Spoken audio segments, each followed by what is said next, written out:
A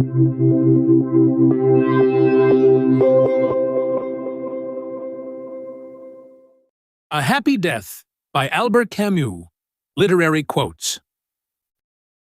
The following video content presents and discusses literary quotes crafted to enhance your academic study, deepen literary analysis, and inspire your writing.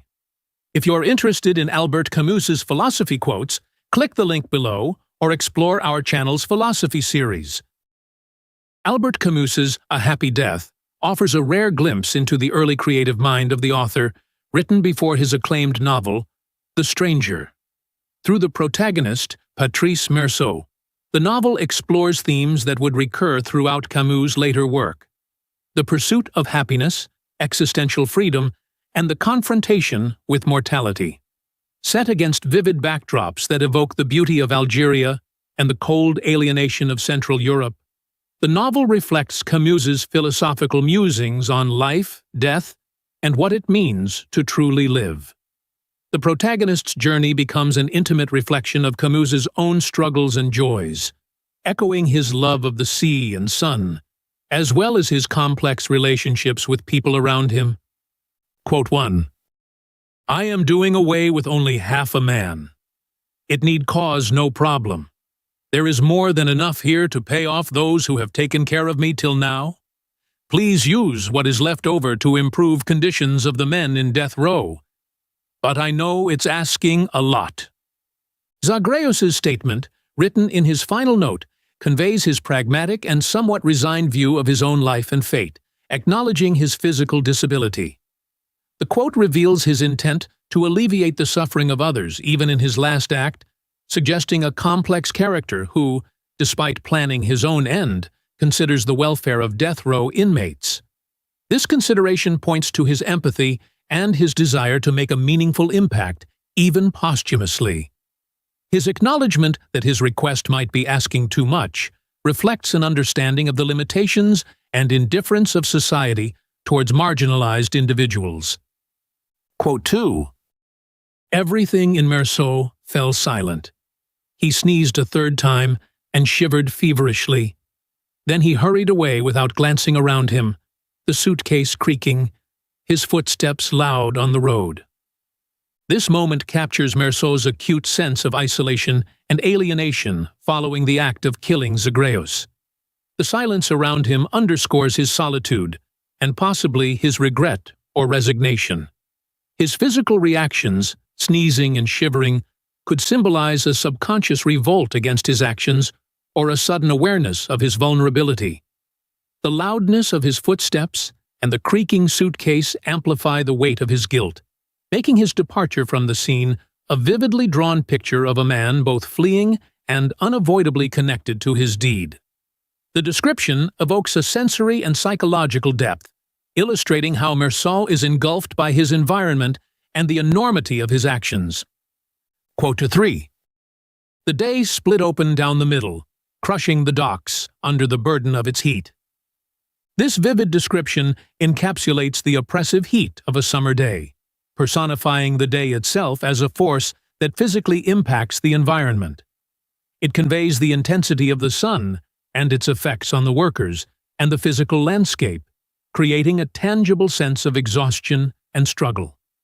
The imagery of the day splitting open and crushing suggests an almost violent confrontation between nature and the people working at the docks, emphasizing the harsh conditions they endure.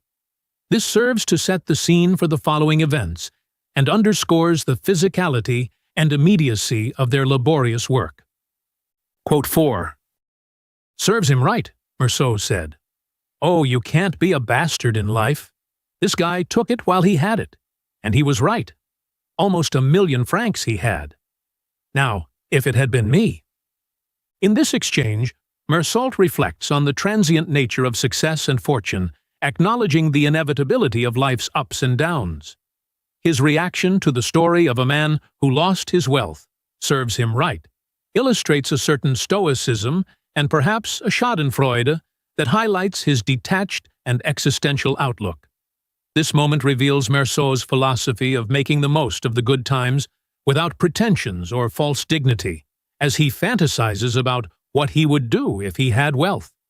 His comment encapsulates his approach to life, one that embraces the moment without grand expectations, reflecting a broader existential theme of living authentically and without illusions.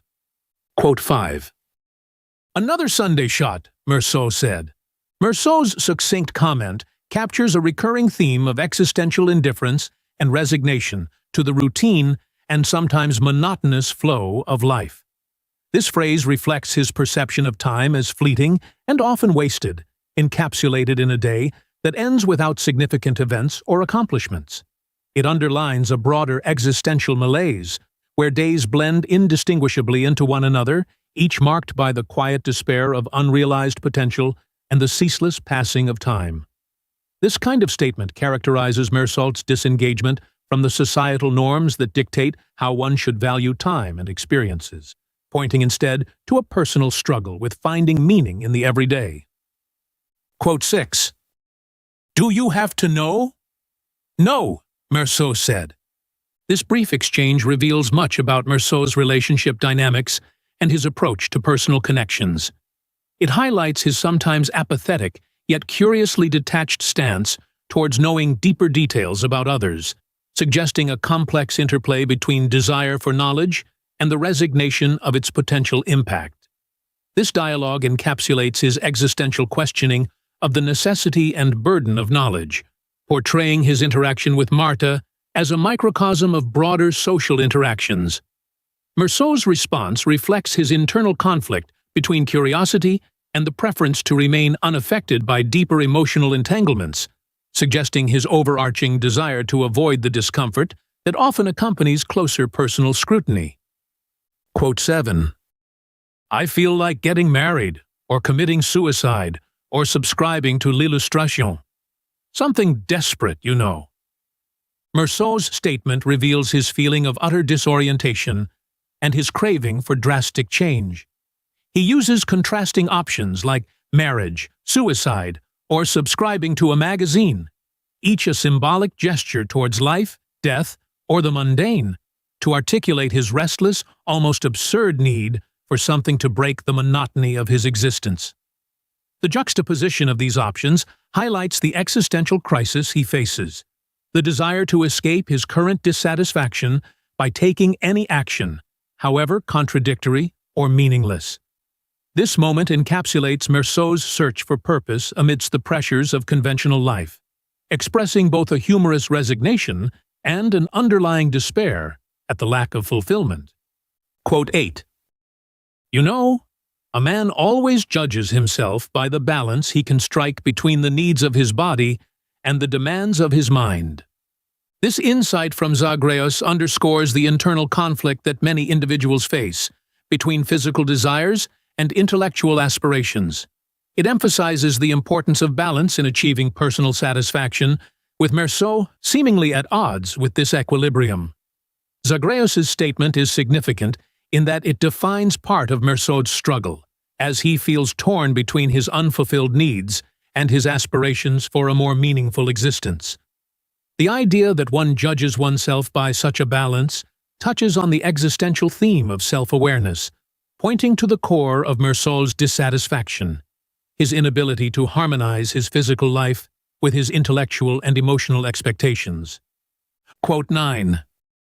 For 20 years, I've been unable to have the experience of a certain happiness. This life which devours me, I won't have known it to the full. And what frightens me about death is the certainty it will bring me that my life has been consummated without me. Zagreus's words express a deep sense of regret and longing for the unfulfilled potential of his life. He articulates the fear of dying without truly experiencing or embracing what life has to offer, a sentiment born from his physical limitations and his thwarted ambitions. This reflects a broader human fear of time slipping away before one can truly live, resonating with the existential anxiety over the search for meaning and the feeling of life's passing without genuine fulfillment. Zagreus's reflection poignantly underscores the fragility of existence and the struggle to achieve a life that feels whole, a struggle intensified by his disability. Quote 10. Don't take anything seriously except happiness. Think about it, Mère Sault. You have a pure heart. Think about it. Zagreus's advice to Mère Sault emphasizes the value of pursuing happiness as the ultimate purpose in life, and it reveals his belief that everything else is less important compared to this pursuit.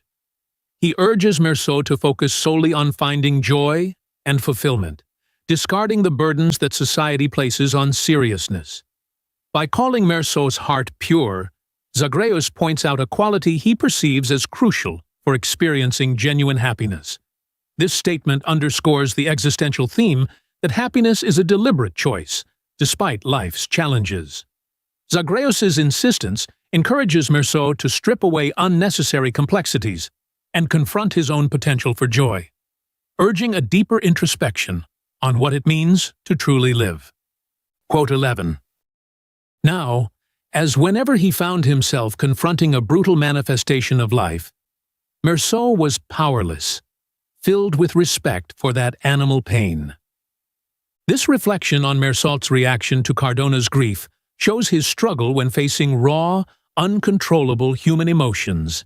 He feels powerless in the face of such primal suffering, unable to offer real comfort or a solution. The phrase animal pain emphasizes the deeply instinctive nature of Cardona's grief, a kind of anguish that transcends rational thought or societal expectations. Mère Sault's respect for this pain illustrates his understanding of its authenticity, suggesting that moments like these are rare, undiluted expressions of the human condition. It is a moment that forces Mère Sault to acknowledge a depth of feeling that contrasts sharply with his own often detached demeanor. Quote 12. Today, in the face of objection and solitude, his heart said, "No." And in the great distress that washed over him, Mère Sault realized that his rebellion was the only authentic thing in him, and that everything else was misery and submission. Mère Sault's realization that his rebellion is the only true aspect of himself reflects a moment of existential clarity. Faced with Cardona's despair and the bleakness of his environment, Mère Sault understands that his refusal to accept such objection is the one force that still gives him a sense of identity and purpose.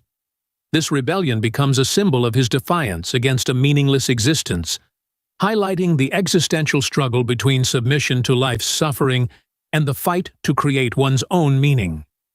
The phrase reveals that, for Mère Sault, resisting the inertia of misery is the core of his being, while everything else, all conformity and resignation, is a form of personal betrayal. Quote 13. Sometimes there are days when you'd like to change places with him, but sometimes it takes more courage to live than to shoot yourself. Martha's statement reflects the existential struggle of choosing between life and death. She acknowledges the allure of escape through death, but also recognizes the immense courage required to continue living, especially amidst suffering. This quote speaks to the burden of existence that Camus often explores, the idea that enduring life's absurdities demands a certain bravery that surpasses the seemingly easier option of ending it. Martha's observation resonates with Mère Sault's own internal battles, where the challenge lies not in simply facing death, but in embracing the difficulties of life, day after day. Quote 14. He was flooded by a dreadful pleasure at the prospect of so much desolation and solitude. Mère Sault's reaction to his surroundings shows his complex relationship with loneliness and alienation. This dreadful pleasure suggests a twisted comfort he finds in being detached from everything familiar, almost as if the extreme solitude allows him to face a part of himself that is otherwise hidden. The phrase captures Mère Sault's dual nature, yearning for connection yet finding solace in isolation. It emphasizes the theme of existential alienation, where the protagonist finds meaning, however dismal, in embracing the bleakness of his circumstances, acknowledging his freedom from societal expectations. Quote 15. The very monotony of the journey satisfied him. The train which was jolting him halfway across Europe suspended him between two worlds. It had taken him abroad, and would deposit him somewhere, draw him out of a life the very moment of which he wanted to erase, and lead him to the threshold of a new world where desire would be king. Meursault finds a peculiar contentment in the repetitive nature of the train journey, which provides an escape from his previous life and the emotional weight it carried. Being suspended between two worlds symbolizes his desire for transformation and the hope of starting afresh, unburdened by the past. The train becomes a liminal space, a metaphorical bridge from his disillusionment to a potential new beginning defined by freedom and desire. This moment highlights his longing for a new existence, one where he can reshape his identity without the constraints of his previous life, reflecting the human need for change and the pursuit of a self-defined purpose. Quote 16. He loved these long nights when the train rushed along the gleaming rails, roaring through the village stations where only a clock was illuminated, the sudden stops among the clustered lights of city stations where there was no time to discover where he was before the train was already swallowed up. Meursault's love for these long nights on the train reveals his attraction to transience and the unknown. The imagery of the train rushing through illuminated village stations reflects his desire for the fleeting, the impermanence of experiences that are neither fully grasped nor examined. This journey, characterized by swift stops and incomprehensible locations, symbolizes his attempt to escape his past and his struggles, even if momentarily. The setting of the train and the night emphasizes a liminal space, neither fully here nor there, which mirrors his mental state. He finds solace in this suspension between destinations, where he is temporarily free from responsibilities and the weight of his existential turmoil, embracing the anonymity and fluidity of travel. Quote 17. Between the desolate earth and the colorless sky appeared an image of the ungrateful world in which, for the first time, he came to himself at last. Meursault's vision of the desolate landscape between earth and sky serves as a powerful symbol of his inner realization. The barren, colorless imagery reflects the bleakness of his emotional landscape, mirroring his struggle with the meaninglessness of existence. In this emptiness, Meursault finds a moment of self-awareness, a stark confrontation with himself that strips away all illusions. The phrase, "came to himself at last," implies a moment of profound clarity, where he fully acknowledges the world's indifference and his place within it. This realization brings both despair and a sense of authenticity, as Meursault accepts his solidarity with a world that offers neither comfort nor gratitude, but simply is. Quote 18. Then Meursault realized that not once since Vienna had he thought of Zagreus as the man he had killed with his own hands. Meursault's realization that he has not thought of Zagreus since Vienna highlights his ability to detach himself from the act of killing. This detachment reflects both his emotional distance from moral conventions and his focus on pursuing a life unburdened by guilt. The absence of thoughts about Zagreus suggests that Meursault's journey has led him away from his past actions, allowing him to embrace a renewed sense of self. This moment underscores the theme of existential freedom, the idea that the past does not necessarily define one's future. Meursault's power to forget aligns him with the innocent and the free, emphasizing his capacity to start anew without the weight of remorse. Quote 19. The house above the world trained its huge bay windows on a carnival of colors and lights, day and night. The description of the house above the world highlights its position as a place detached from ordinary concerns, elevated above the struggles of everyday life. The carnival of colors and lights that it overlooks symbolizes the vibrancy of existence that the house's inhabitants can witness without being directly involved. This setting reflects a kind of utopia, where Patrice, Catherine, and the others are free to observe the world's beauty without being weighed down by its hardships. It represents an idealized detachment and a sense of freedom. Physically elevated, they are metaphorically liberated from the mundane, allowing them to embrace the simple joys of life and exist in harmony with the world around them. Quote 20. The house above the world, they said among themselves, was not a house of pleasure. It was a house of happiness. This quote captures the essence of what the inhabitants strive for, a deeper fulfillment that goes beyond transient pleasures. The distinction between pleasure and happiness is significant, emphasizing that their aim is to achieve something more lasting and meaningful. In this house of happiness, there is a conscious effort to cultivate an environment of simplicity, connection, and contentment. The emphasis on happiness rather than hedonistic pleasure underlines a philosophical pursuit, where the characters are engaged in a deliberate effort to lead lives that are genuinely fulfilling. The house becomes a sanctuary, where they are able to experiment with ways of living that are attuned to their individual desires and needs, while also fostering an intimate bond with each other and the world. Quote 21. In the sky, night showed them its shining face, radiant and secret. Lights passed far below in the harbor, and the screech of trains occasionally reached them. This imagery of night and the distant city below reflects the atmosphere of tranquility and introspection that characterizes the house above the world. The radiant yet secret nature of the night suggests something both beautiful and mysterious, a vastness that inspires awe. The distant lights and sounds of the harbor represent the connection to the broader world, reminding the inhabitants that they are part of something larger while still being removed from it. This distance allows them to engage with the world on their own terms, fostering a sense of freedom and contemplation. The scene embodies a moment of unity between the characters and their surroundings, a shared silence that speaks to the deep connection they feel with the natural beauty around them and the expansive, unknowable universe. Quote 22. Never give up, Catherine. You have so much inside you, and the noblest sense of happiness of all.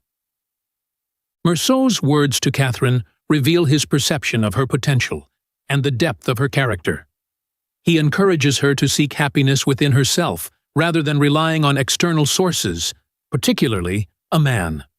This advice reflects his belief in personal independence and the idea that true contentment comes from within. Meursault sees Catherine as possessing a unique and noble understanding of happiness, something that sets her apart from others. By advising her not to give up, he acknowledges the struggle inherent in finding one's path, but also the reward of self-reliance. This moment reflects Meursault's broader existential philosophy that happiness is a personal endeavor, cultivated from within rather than granted by others. Quote 23. With this night, this sea, and this flesh under my fingers. This quote captures Meursault's desire to find fulfillment in the immediate physical aspects of existence. The night, the sea, and the sensation of touch all symbolize his connection to the tangible world, emphasizing his search for meaning through sensory experiences. Rather than relying on abstract ideas or emotional attachments, Meursault turns to the physical world around him, which he can experience directly. This reflects his existential approach to life, focusing on what is real and present, instead of delving into complexities or seeking meaning beyond the observable. This emphasis on the tangible and the physical conveys Meursault's belief in the importance of direct experience as the foundation of his happiness. Quote 24. Day after day, Meursault let himself sink into his life, as if he were sliding into water. This metaphor captures Meursault's gradual immersion into the rhythm of his new life, which is portrayed as something natural and effortless, like slipping into water. It evokes a sense of surrender, as he allows himself to become a part of his surroundings without resistance or questioning. The comparison to water suggests both fluidity and an acceptance of being carried along by life's currents. Meursault's life in the Chanois is one of simplicity and connection to nature, where his essential gestures keep him grounded and present. This quote reveals his existential journey toward finding peace and truth in the mundane and physical aspects of life, emphasizing his desire to live authentically and without the burden of unnecessary complexities. Quote 25. What matters, all that matters really, is the will to happiness, a kind of enormous, ever-present consciousness. Meursault's statement to Catherine emphasizes his belief that happiness is not about achieving specific conditions or fulfilling particular desires, but rather about maintaining a constant and deliberate will to be happy. This enormous, ever-present consciousness of happiness is something he sees as independent of external factors, such as success, relationships, or artistic pursuits. By focusing on the internal resolve to be happy, Meursault rejects the idea that happiness depends on external circumstances, instead asserting that it is a mindset, a choice one must actively make. This quote underscores his existential philosophy that fulfillment is ultimately an internal pursuit, shaped by one's determination rather than by the fulfillment of external conditions. Quote 26. Only today did his solitude become real, for only today did he feel bound to it. Meursault's realization about his solitude comes as he watches his friends leave, and it is only in their absence that he fully understands the nature of his isolation. Before this moment, his solitude was something he had chosen and sought, but now it has become an undeniable reality, something he is bound to. The acknowledgement of his solitude marks a significant turning point in his journey, where he not only accepts it, but also recognizes its inevitability and importance. This binding to solitude brings with it a sense of freedom, as it signifies that he is now fully committed to the path he has chosen, ready to face his existence without distraction. This solitude, though tinged with melancholy, represents the acceptance of his independence and the mastery over his own fate, which he sees as essential to experiencing true happiness. Quote 27. The evening falling on the world, on the path between the olives and the gum trees, on the vines and the red soil, near the sea which whispered softly, this evening flowed into him like a tide. Meursault's connection with the world around him is deeply reflected in this quote, where the natural elements become a part of him. The imagery of the evening flowing into him like a tide suggests a profound sense of harmony between Meursault and his surroundings. It captures a moment of total immersion in the environment, where the external world and his internal self seem to merge. The tranquility of the scene, with the path, the vines, the soil, and the sea, represents Meursault's acceptance of the present, his feeling of being at one with the earth. This moment symbolizes the culmination of his journey towards finding peace and meaning in the physical world, rather than in abstract ideals or human relationships. His acceptance of the world as it is, in its raw beauty, brings him a sense of fulfillment that transcends the complications of human existence. Quote 28. He thought of Lucienne's face he had caressed, and the warmth of her lips.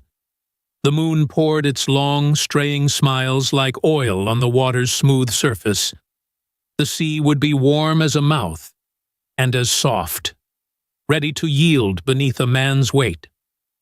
Meursault's thoughts here blend memories of intimacy with the physical world, as he equates the warmth of Lucienne's lips with the warmth of the sea under the moonlight. The sensual imagery, where the sea is described as warm and yielding like a body, reflects Meursault's deep longing for connection, not necessarily with people, but with the world in its entirety. This moment shows how Meursault's sense of intimacy is fulfilled by nature, just as much, if not more, than by human contact. His relationship with the sea symbolizes his desire to lose himself in something greater, to merge with the world rather than stand apart from it. This blending of human affection with the natural elements illustrates his existential quest for meaning through the sensory and immediate, rather than the abstract or distant. Quote 29.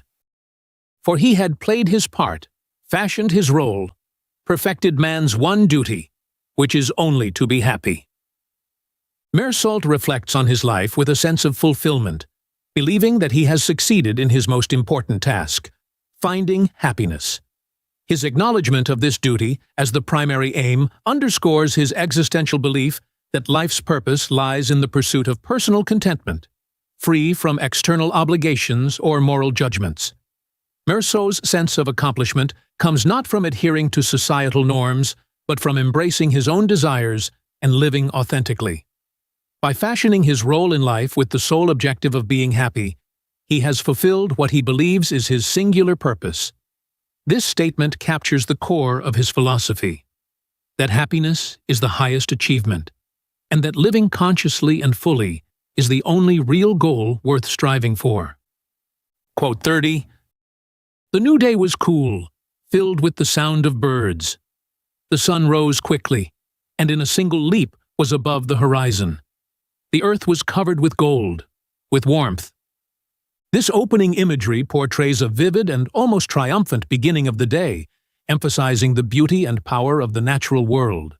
The rapid rise of the sun, spreading warmth and golden light, symbolizes renewal and vitality.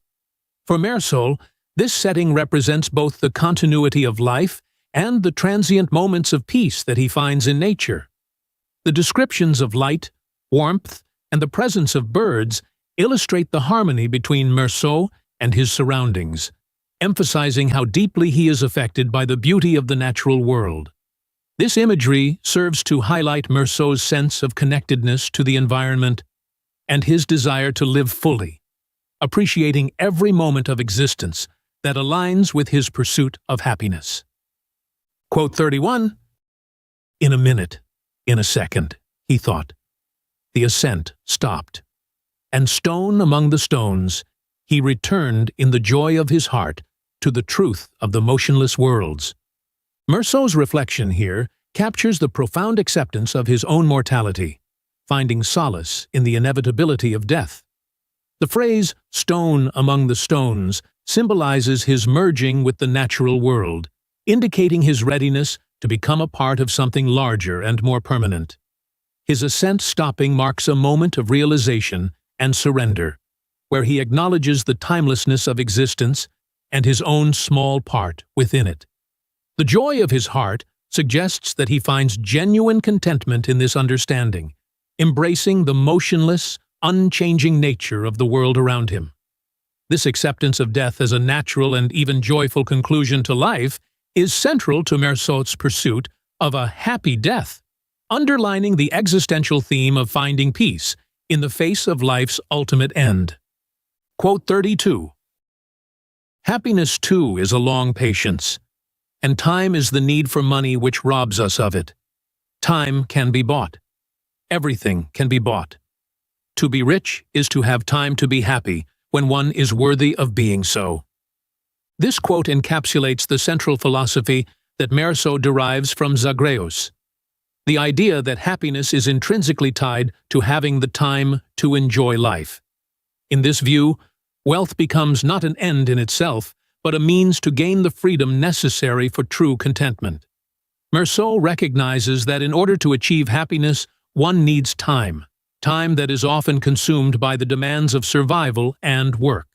Therefore, money is seen as a tool to buy back that time. The notion that happiness is a long patience suggests that true fulfillment requires not just freedom from economic pressures, but also the ability to endure and embrace the slow passage of time without constant distraction. This perspective highlights Meursault's existential approach to life, focusing on the deliberate pursuit of happiness through the freedom to live without the constant pressures of society's demands. In A Happy Death, Camus brings readers face to face with the stark realities of human existence: alienation, desire, and the relentless pursuit of happiness.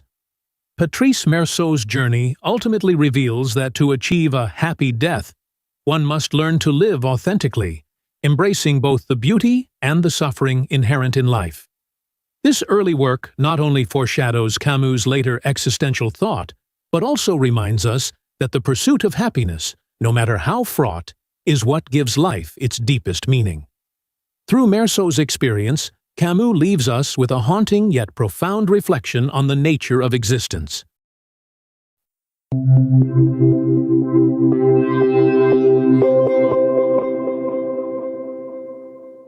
Curious to dive into the mind of Albert Camus? With StudyLab Pro's Book GPT, it's possible. Ask questions, explore themes, and discover the depths of a happy death in an entirely new way. Start your conversation now by clicking on our logo. And if you're hungry for more educational content, subscribe to our channel to keep discovering, learning, and growing. Want more than just videos? Click on our logo now to join us on our platform for multiple choice tests, in-depth content, and tools to help you ace your studies. Get started now.